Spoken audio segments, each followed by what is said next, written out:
In this video, I am going to use RStudio to show you how to create linear model diagnostic plots and to do it in a way that's kind of flexible so that you could customize it however you want. So download RStudio IDE and download the R programming language, and also download the packages you need to create R Markdown. I'll go into File, New File, R Markdown here, and I'll call it Diagnostic Plots. However you want to do it. And what I'll do here is I will blow away the bottom part, and then I'll make my screen a bit bigger for you all. So here we are in the R Markdown. I always like to code in between the backticks and to change the title here.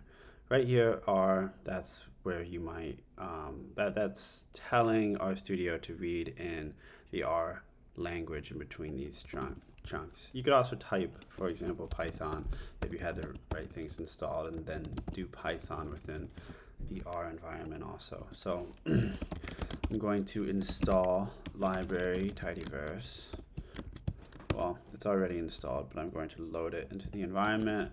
I'm going to pull up our data set, Mtcars. I'm going to save it with a left arrow so it shows up here in the console. And then when I type, for example, glimpse, and glimpse is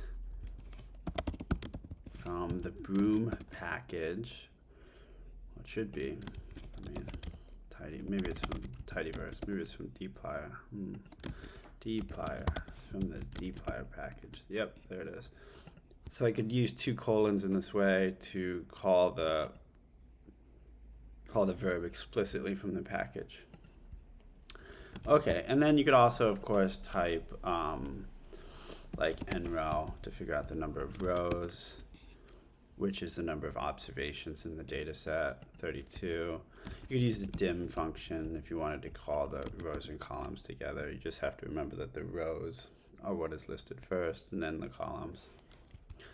Okay, so let's say we create, first of all, when you create a linear model, what you want to do is you want to be able to evaluate your model, because, for example, when you do Mtcars static mapping on the x-axis, put weight, on the y-axis, put miles per gallon. So you are creating a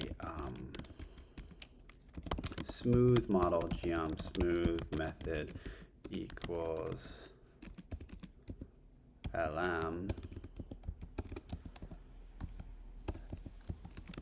and standard error equals false. What I'm doing here is I'm creating an ordinary least squares regression line through all the points. But the thing is, you can draw a line through anything. So you need to actually be able to have some way of evaluating the model.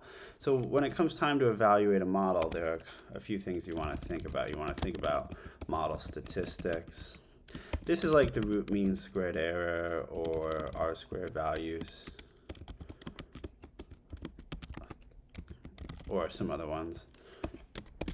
You also think about model diagnostics, like diagnostic plots, histogram of residuals, that kind of thing. You can also think about goodness of fit tests. These are hypothesis tests. And then also you can split your data into a train test workflow. So these are 4 things I keep in mind when I'm creating a linear model and I want to evaluate it. So the purpose of this video right here is we're going to pay attention to model diagnostics. Okay, so in order to do model diagnostics, what we first want to do is we want to create an Mtcar. Well, okay, back up real fast. Model diagnostics. What are the things we want to think about with model diagnostics? We want to think about linearity, homoscedasticity.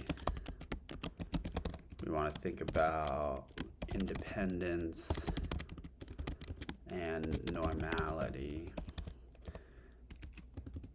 And so when I say we want to think about, what I'm really saying is, there are 4 model assumptions associated with linear regression. and these the assumptions are linearity, homoscedasticity, independence, and normality. And so if a linear regression is created in violation of these assumptions, and you're not like taking the correct remedial measures, then the model could have errors or could have poor accuracy. But in addition to these 4 assumptions, what you also want to pay attention to are like problem data points specifically. And so those you might think about as being outliers or leverage points, which are different but similar, or influential observations. So I will say pay attention to these. Okay, so the purpose of the video is not necessarily to go into the exact like statistics associated with the calculation of like what is a leverage point, but it's just to be able to come up with a flexible method to create diagnostic plots using the ggplot methods. So that is what I am going to do right here in this section below. So I copy and paste the section, and let's give ourselves some space, and let's dive into it. Yeah. So the first thing I want to do is create a linear model object, and I will do that in this way, right?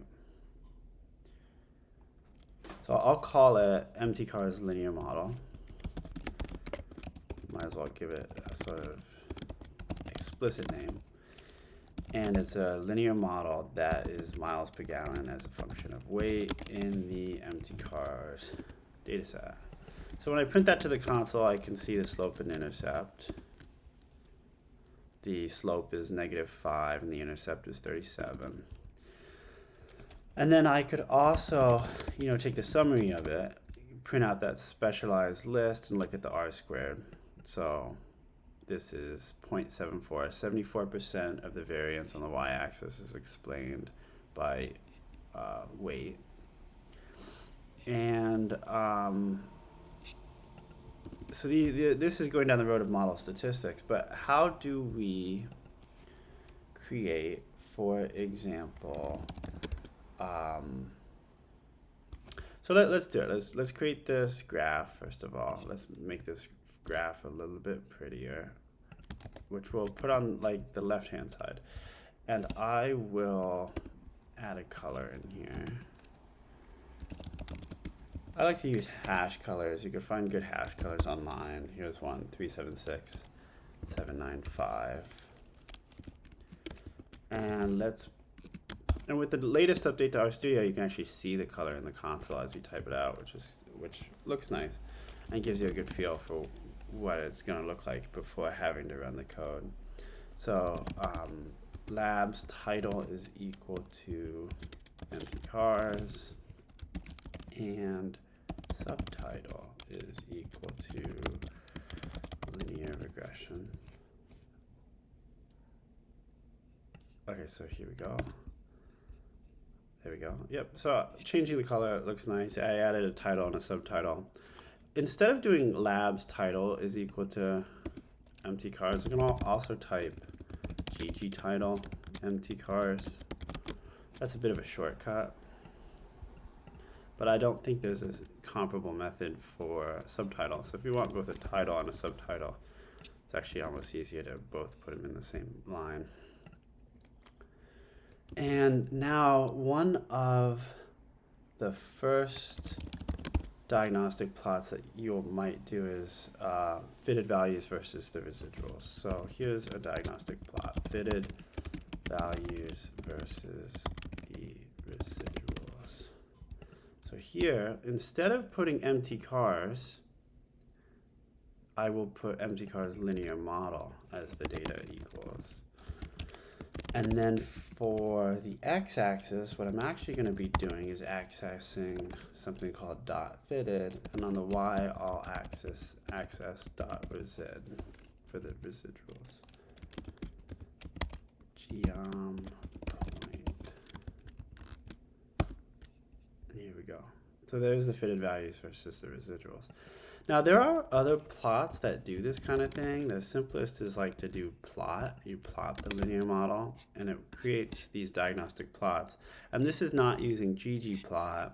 And there are other ones that also do it using like the ggresid panel package, but it doesn't print out like a comprehensive list. You can see that these are 4 diagnostic plots. I'm going to go over 8 of them. And also, if you like sent this to your boss or something and they wanted to have it look different, you don't have any flexibility to really change what's happening in this package. It's just printed out of the box. You couldn't easily like put the title to the left. You couldn't easily highlight a different data point. You couldn't change the color. You're stuck with what this is. If you're going through a model fast and you just want to plot, you know, a few diagnostic plots to just kind of eyeball it, and you're not, this isn't ever going to filter up to a presentation layer, like that's fine, you know. But if you wanted to sort of have your diagnostic plots be in the same sort of style as the other things that you're creating, you're going to want to have a little bit more flexibility. So let's elevate all this to a ggplot2 method is what I'm saying. I am going to also add something else here. I will add an H-line geometry here. The H-line here means horizontal line, so I'm adding a horizontal line geometry. And the argument here is y-intercept, and I'll put the y-intercept as 0. And then I can also specify some other arguments here, like line type equals dashed, and I can come up with a different hash color for this, EF 8A 47, for example. And I'll put the size is equal to 1. I'll try my best not to misspell size equals 1. And then I can add, I think with the diagnostic plots, it's going to be important to add, well, it says fitted. I mean, it could be called a little bit more explicit, fitted values and residuals. And, you know, let's copy and paste that title and subtitle. But the subtitle here isn't, you know, linear regression necessarily. It'll be fitted values versus residuals.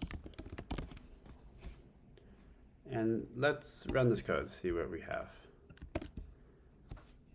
Yeah, so I think that is a very nice looking diagnostic plot. If we compared that to what might happen from the non-ggplot2 diagnostic plot method that's more out of the box. Here's the residuals versus the fitted. I don't think that looks as nice. Okay, so fitted values versus residuals. I can also at the same time say, save this as an object, fitted values versus residuals with the left arrow. And now I can also at the same time save my Mtcars graph as something else. Maybe, for example, Mtcars graph. Now I have 2 objects. And if I wanted to put them together, what I could do is I could simply say Mtcars graph plus fitted values versus residuals. And that didn't work because I need a library called Patchwork to make that work, which I don't have installed. So I will install .packages patchwork and give it a second. Should be fast.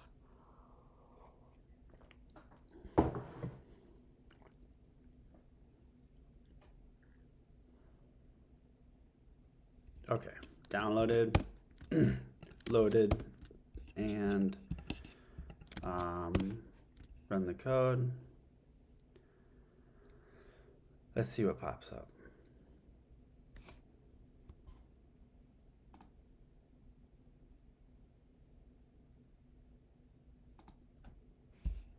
Yep, there we are. So we have our linear model, and then flipped so that it's horizontal, so that you could better see the residuals, the fitted values versus the residuals.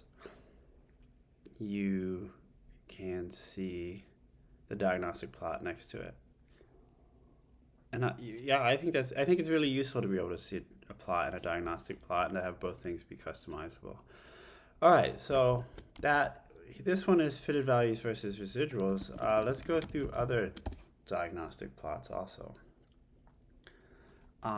X values versus residuals. So this one's going to be very similar, and I could go through this faster if I copy and paste the code.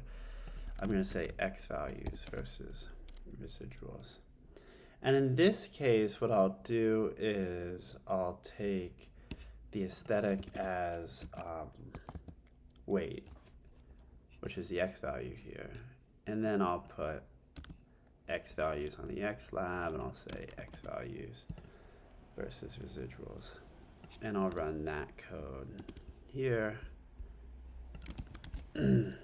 And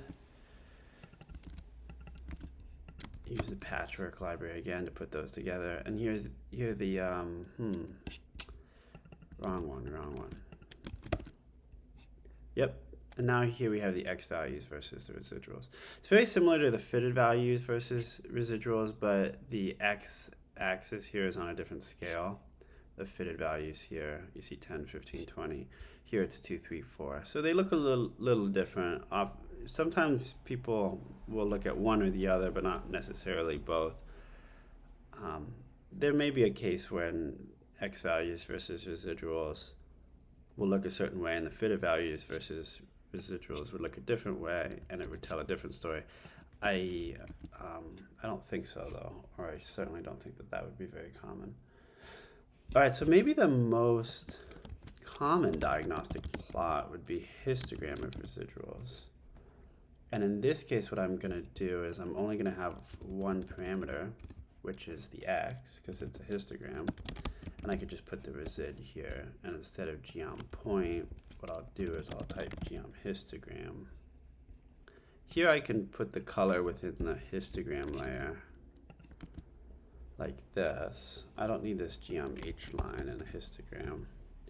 The X lab should say what the Y lab is saying, residuals.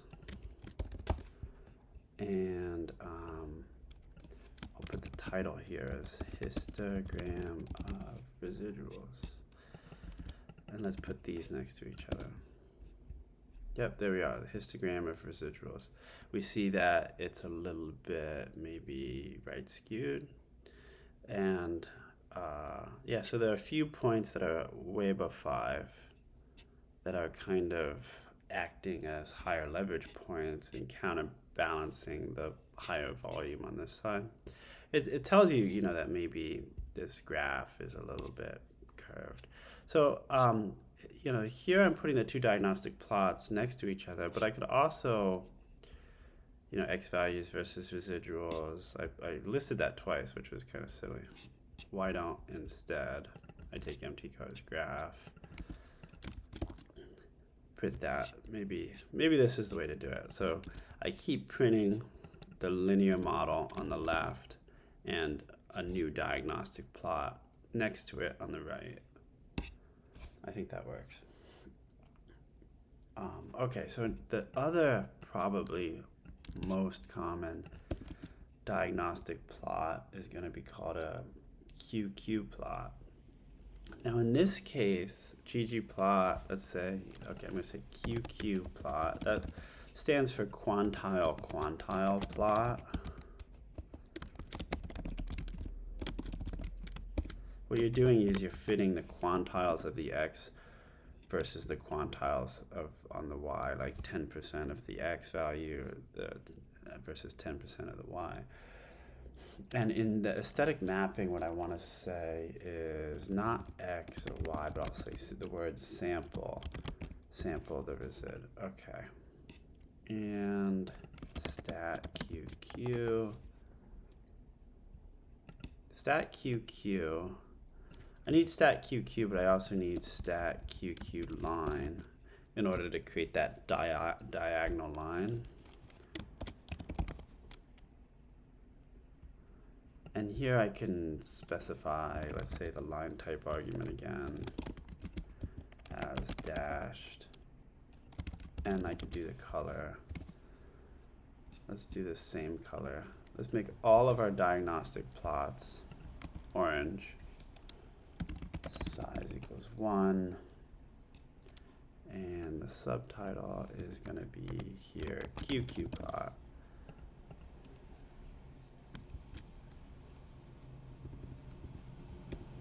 Sure.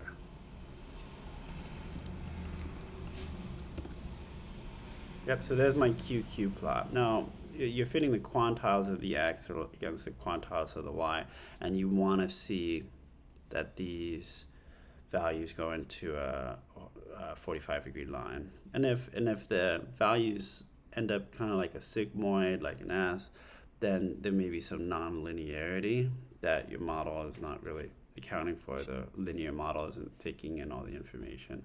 So there might be a transformation you want to do to the data before you fit a linear model in order to make it a better fit. QQ plot. Okay, so what else? We could also do what's called a scale location plot. Let's see, so scale location plot. So let's do the scale location. Okay, so in the aesthetics, we're going to say the x value are the fitted, and the y value are actually going to be the standardized residuals. But it's actually not going to be the standardized residuals exactly. It's going to have to be the square root of the absolute value of the standardized residuals. And here we can do our geom point, because it's actually a scatter plot. We'll have to make sure we don't have NAs in it either.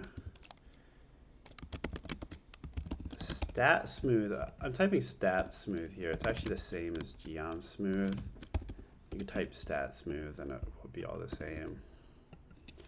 Stat smooth. Here I'm going to do local regressions, LOESS, LOESS. That way it creates a curvy line that follows the data more closely.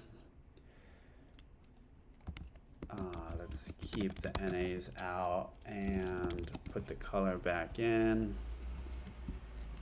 This will make sense once I create it. And you can steal all this code at the end. XLab will be fitted values, and YLab should be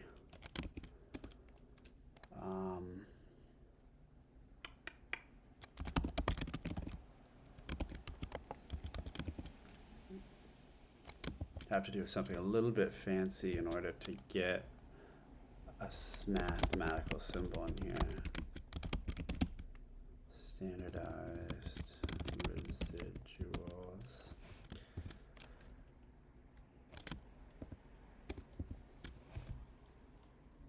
I think that'll work. And let's put our titles back in. Except this is not a QQ plot anymore, but this is a scale location plot.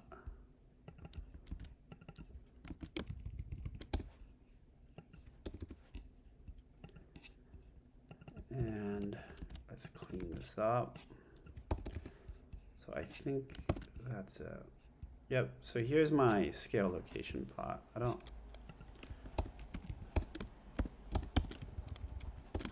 clean that up a little bit more. Okay, cool. So now you're putting the fitted values against the standardized residuals. So this plot, what it does is it shows if the residuals are spread equally along the ranges of the different predictors. So maybe I think this plot will look really funky as if there's like a big cone shape in your data. You have along the x-axis huge variability that increases along the x-axis, and you end up with a funnel. I think this plot will start to look more and more weird in the cases of heteroscedasticity. Okay, let's try a couple more diagnostic plots. This next one is going to be called leverage versus standardized residuals. And in this case, I'll make that the title, leverage versus standardized residuals. You see, I'm just copying and pasting code all the way through. They say don't do that, but I'm trying to save us all time in the video. And you guys are getting the idea, I think. And the y here is going to be .stdr standardized resid. So, yep, so now we have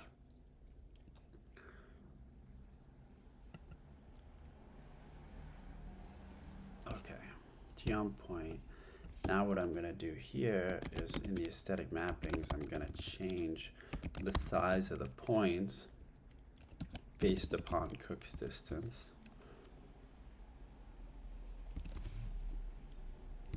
So in another video, I'll go through like how to calculate Cook's distance for a point, how to calculate HII or 1 minus HII, which are the high, I guess it's pronounced, which are the leverage statistics. So yeah, we'll go through that. So here I'm going to keep the stat smooth. All that will be the same, but the X lab I'm going to put as leverage, and the Y lab I'll put as the standardized residuals. But it's not the square root of the standardized residuals. It's just going to be the standardized residuals.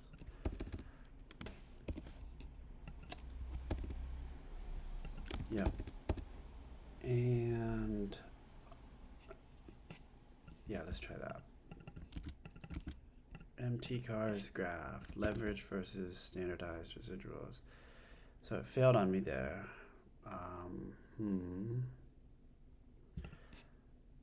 Let's see. Well, because I have a minus sign, not an equal sign. That still failed. Let's see. That works. So if something fails, you can always run the code one line at a time and just try and get through it. And see how you're doing. So the first 2 lines ran fine, and then it fails at stat smooth. Why would that be the case? Let's see. I have method equals low-s, na.rm equals true. Color, I specify a color and the size. But standard error might, I guess standard error is not an argument in stat smooth.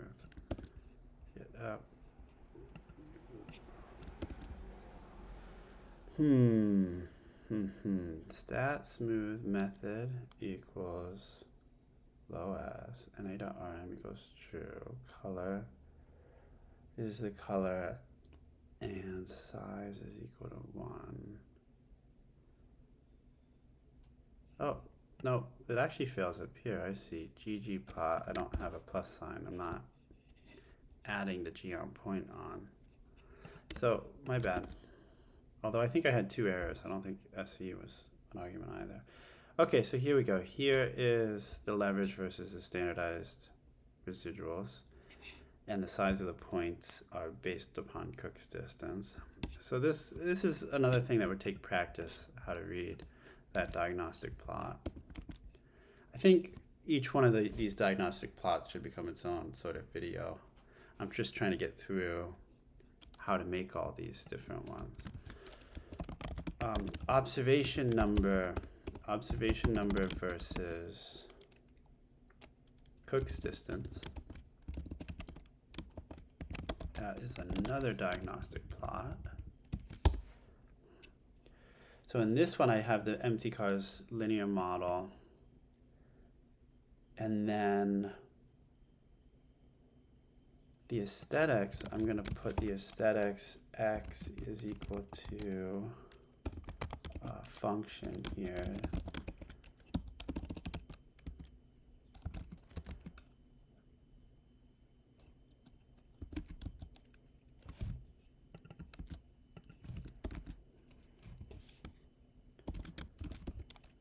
And Mtcars linear model.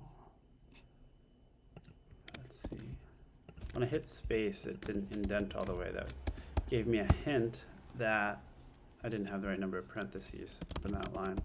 Geom bar stat equals identity. Position equals identity. Let's do our same treatment with color and size.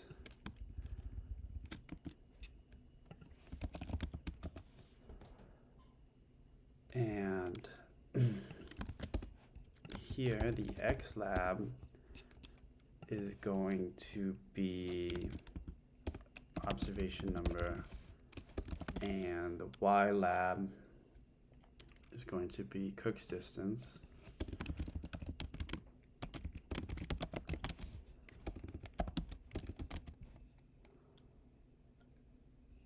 And I could keep the titles. Well, the subtitle I think should be Cook's distance here. That works.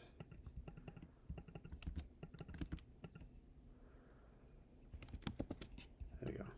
You see, I was missing a quotation mark here, and the colors down here got all funky, so it told me what my error was. So I'm missing a plus. It's the same error message as before. Let's see if that compiles. That compiled. I have an extra parenthesis. There we go. Okay, yep. So here is a plot, the observation number versus Cook's distance. This is a diagnostic plot that's really useful if you suspect that there's like a sampling error in some sense, like you're looking at cars or something that come into a shop and trying to create like a study about it, but the older cars are coming in first and the newer cars are coming in later. There's some order of how you're measuring things, how you're collecting the data. So the data would have to be sort of arranged properly for this diagnostic plot to make sense. But it there could be some sort of the observation number could be something that's like correlated strongly with the outcome, and that could be something that could be a bit hidden. So that's useful to know. And I think I have one more in me. Leverage versus Cook's distance, and that should make 8 actually. 8 diagnostic plots, which is awesome. And you see the out-of-the-box package, it only had 4, so we're getting really into the weeds of this. And I'm discovering along the way that all of these deserve much more time than I'm giving them. But at least we'll know how to make them in a way that's flexible in our code. Okay, so bear with me. I'm getting through the last one. Geom point na.rm is equal to true. And let's do this stat. This stat smooth from before should work perfectly here.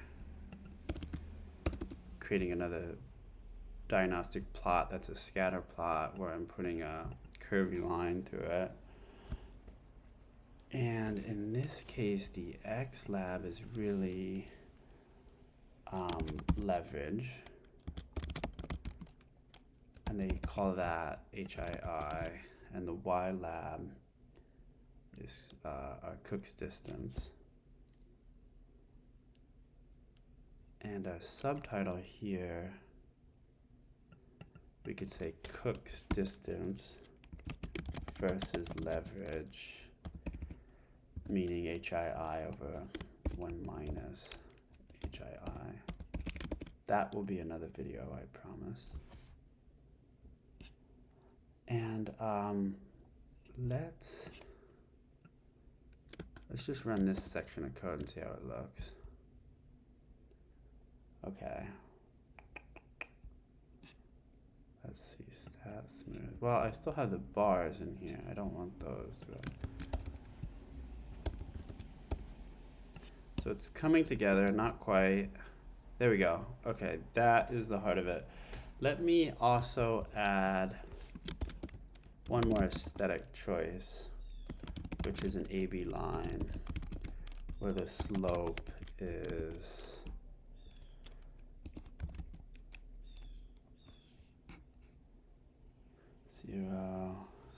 0.5, 0 to 0.5,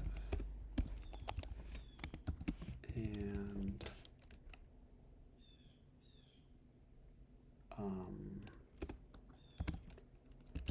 color is equal to gray. Line type. This time I'll do dot dash as a line type. And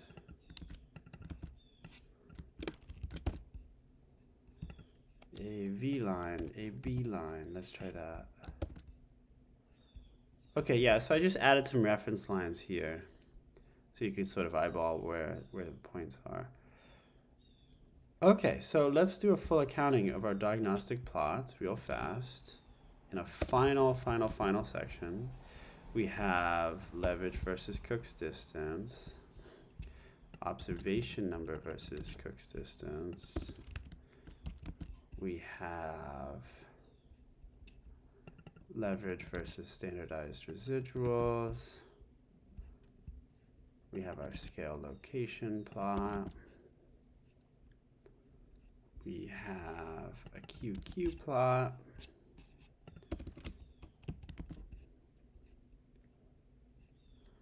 We have histogram of residuals, X values residuals, and fitted values residuals, which brings the total to 8. And now what I could do, I think 8 would be too much for a patchwork panel, but I think I could do 2 different panels of 4 each. And then the most common diagnostic plots will be on the first panel, and the less common diagnostic plots will be on the second panel. Yep, there we go. So we have the fitted values versus the residuals and the X values versus residuals, and a histogram of residuals in the QQ plot. And then we also at the same time have our scale location, Cook's distance, and Cook's distance versus leverage. So obviously what I'm seeing here is that I've created the same subtitle twice. I should probably change one of those titles to be something different. So let me think about that. This one,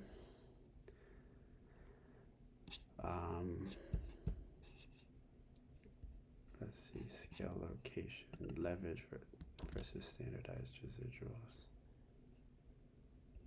I'm going to change that leverage versus standardized residuals to have a title that's like residuals versus leverage.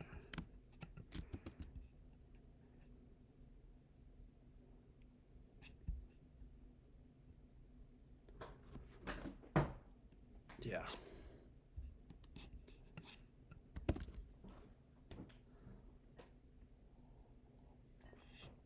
There we go. All right, hope this was helpful. And, like and subscribe. I'm going to be creating lots of videos. And let me know what works and what doesn't.